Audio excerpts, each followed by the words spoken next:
In this video, we're gonna take you through one of the most underrated cities you probably haven't even heard of.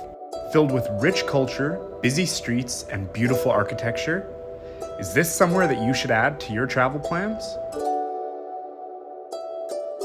All right, so this is kind of the start of our Sri Lanka vlog series. We are in the capital city of Colombo. We've been in Sri Lanka for already 2 days. This is our third day. We were just kind of getting used to it. As you can see, judging by the sweat on my face, I am not used to the climate. We're gonna go to the Red Mosque and then a few other touristy things. And we're gonna take you along for the journey so that you guys can kind of see what you wanna do if ever you come to Sri Lanka.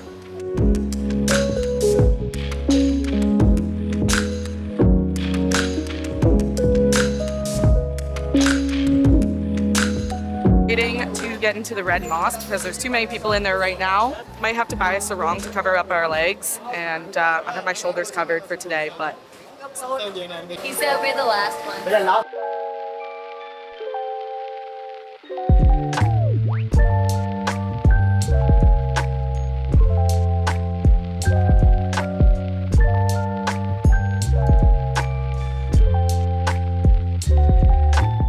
So right now we are inside the Red Mosque. You can kind of see it down here behind me. the tiles here are 114 years old. So they're very old, and a lot of the shingles here are 13 years old, so they've had to revamp everything.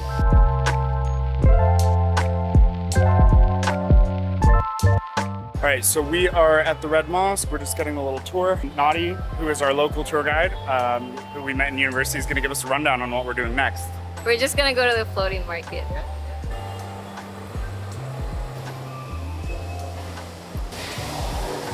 I feel like it should be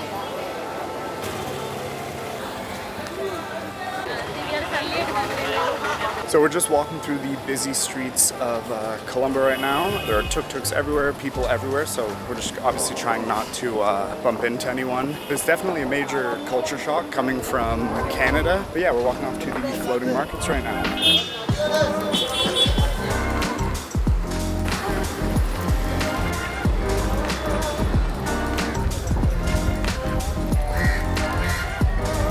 We just walked down the bustling streets from the Red Mosque down to the floating market. We're right by the Lotus Tower, and this area is really pretty. There's lots of water, like a moat kind of going around. So yeah, we're just checking out some of the stores at the floating market.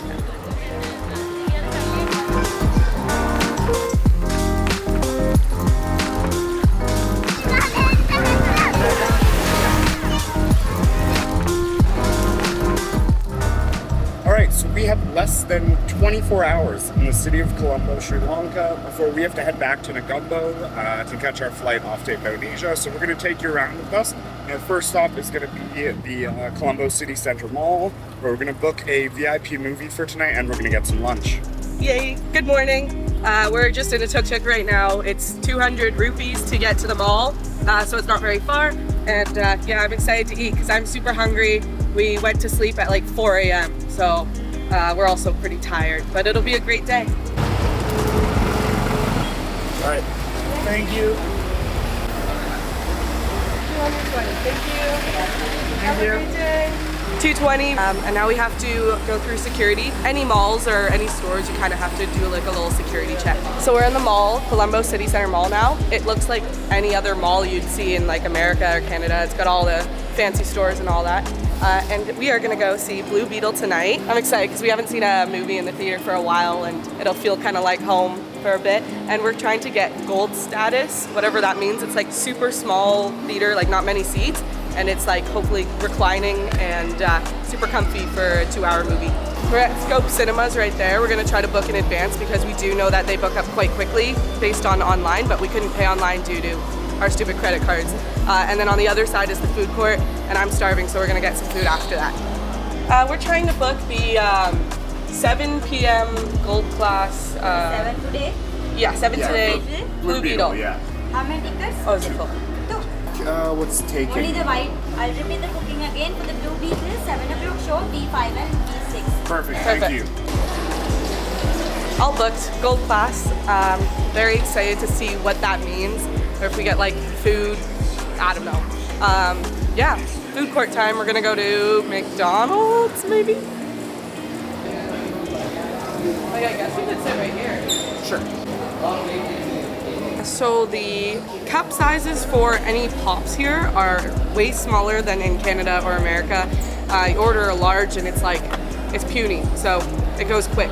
So you might end up having two. And here is our spicy chicken footlong. Hayden had it before and I didn't. I had Thai food last time I was here, so he said I had to try it. I'm not so good with spicy, so we'll see how spicy it is. So I'm gonna have a first bite, see how I like it. When in Sri Lanka, McDonald's, of course.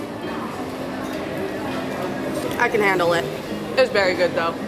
All right, so we've just left the city center, and looking out the window last time we were here, we actually saw across the way was a temple that Sophie wanted to check out. And I think at the time we didn't have any sort of cover up, no sarong or pants or anything, but now we do, so we're gonna go give it a look.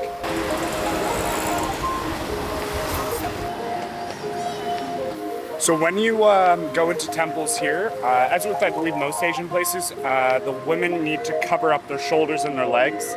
And I think same rules for guys too. You need to cover up your shoulders and your legs. We've got a Cobra singer over there.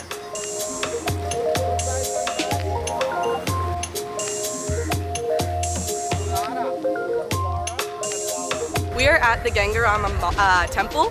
It's right across from the mall right there that we were literally just at. We just crossed the street. And it's really pretty. It was 400 rupees each to enter the temple. Hayden's okay wearing his shorts, but I'm, all covered up. Good thing I brought it. And yeah, we're gonna check it out now.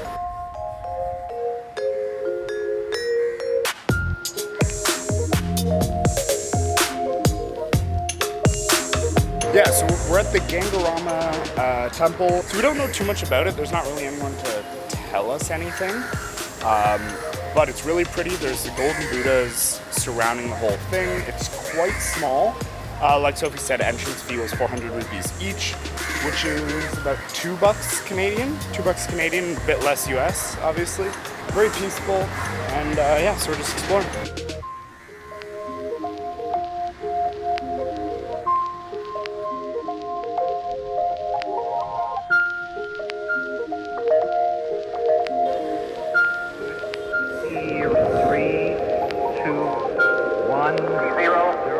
There's a Buddha made out of jade behind glass, obviously protected, and it's actually a replica, and it doesn't say why they made a replica, but it's I guess a certified replica. Also, a common thing that you'll see in these temples is flower offerings and a lot of cash offerings on the ground there. Everywhere you go in these temples, you'll see even some of the poorest families will come, they'll buy flowers, they'll give the flowers as offerings, and they'll come and they'll give any cash that they can to the Buddha statues as, I guess, an offering to Buddha.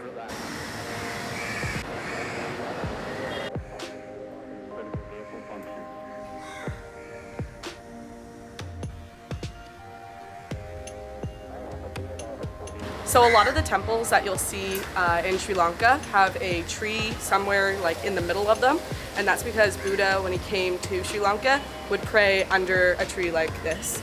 And so yeah, all the temples have one kind of smack in the center of them, and it's really, really neat.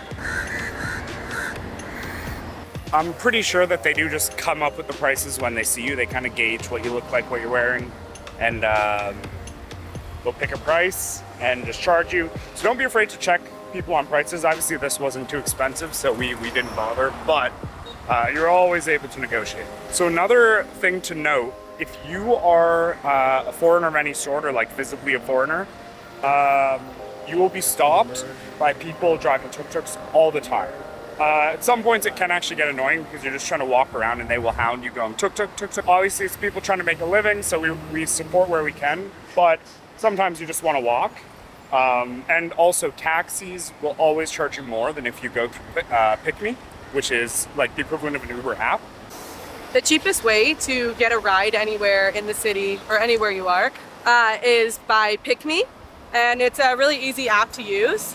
And my booking was just confirmed. It's the cheapest way to get anywhere. The other tuk-tuks on the street, if you call them, won't price match. So use Pick Me while you're in Sri Lanka.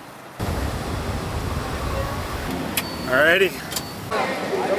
We're just past the Red Mosque over there, and now we're kind of just in the middle of the street market. Super busy, so you gotta watch out where you're walking. Make sure that there's no tuk-tuks coming by. And yeah, we're just wandering around seeing what we can find.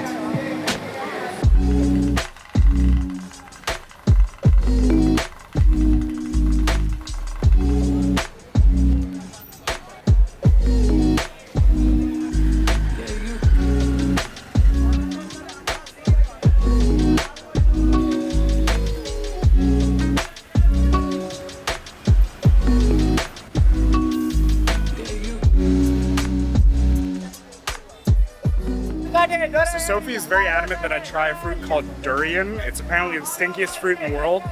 I've smelled it a few times, doesn't smell too bad to me. But she said it's worse when you open it up. So we're just gonna try and find one that looks...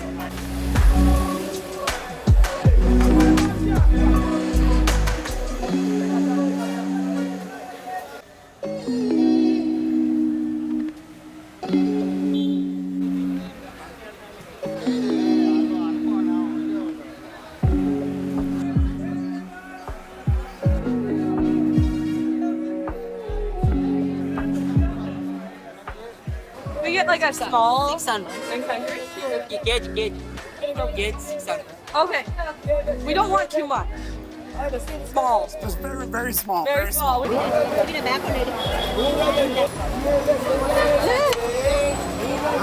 So how do we eat? Do we do? How do we eat it?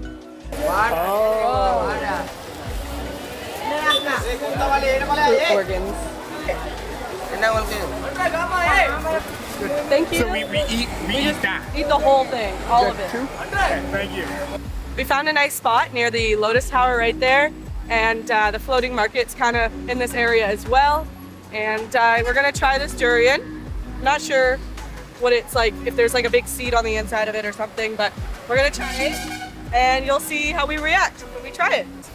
Yeah, so it looks pretty gross. We've got Yum, appetizing. yeah, looks pretty gross. Oh, yeah. Oh, it comes apart so weird. Let's see. It doesn't smell good, so we'll see. See what it tastes like.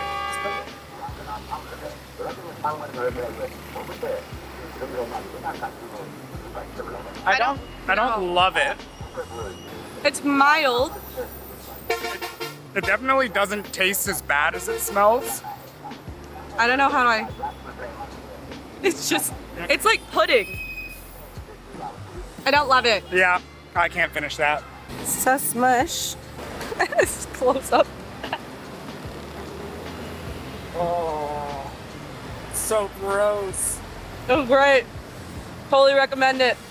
Yeah, we're not gonna finish the bag and we don't want it to go to waste, so we figured we'd try it out, see if a crow would like it. And he didn't. He just kind of sat there and stared at it for a while, made a few like funny head twitches, and then flew off. Okay, to be fair, I've eaten a decent amount of it, so I don't feel so bad because I've eaten like more than half of it. So we're here at the Siarata food court, which is at the very end of the floating market. So I have the watermelon juice for 200 rupees. Hayden got the mango with ice cream for 250 rupees. And then our food is vegetable tofu. And it comes with a spicy sauce and a non-spicy sauce with ketchup. And this was 350 rupees, which is like just over $1. Yeah, so if you want cheap food, look for where the locals go. Like if you're on the beach or you're in the touristy areas, this same meal, like just the food alone, not the rent, would cost you anywhere from 2,000 to 3,000 rupees. But we're here with the foreigners at this restaurant, and 350. That's literally $1.40 Canadian-ish. So about $1 USD for a very filling meal, and Kotu is amazing. It's a great Sri Lankan dish. So yeah, if you're looking to be on a budget, just look for where the locals go, and you'll find some great food for some amazing prices. 2, 1. Today, the Egyptian and Syrian armies launched. All right, guys, so we are back at the hotel. We had a great night last night. We finished off the day, obviously, with watching Blue Beetle. it was okay, but the movie experience was great. We had big recliners. They'd bring the food to your seat if you order it, or food or drinks. Really great time. So the movie experience was great. The gold class status was awesome. But overall, you can get so much done in Colombo. It's a big city, lots of walking, lots to just see without having to spend money. The culture is great. The food was great. So yeah, we really enjoyed it. My favorite part was walking through the food market. I just thought it was so cool, all the hustle and bustle. People were so friendly, always asking us where we're from. And yeah, it's just like really friendly people. Love the experience. If you're really into busy streets and just like seeing how the people live here, it's amazing. Yeah, so, and we started the day at like 1 p.m., so there's so much more that you could have done. We just kind of showed you what we did with the short time that we had. It started raining, so we came back to a hotel. We are staying at the Pearl Grand by Raffna, yeah. And it costs this much. We spent a bit more on this than we wanted to, but our bus arrived at like 4 in the morning, so we kind of didn't have many options with 24-hour service. So we just kind of picked what was available. But yeah, we are getting packed up and ready to go. We have a flight tomorrow to Indonesia. Alrighty, thank you so much. Subscribe, like. See you next time.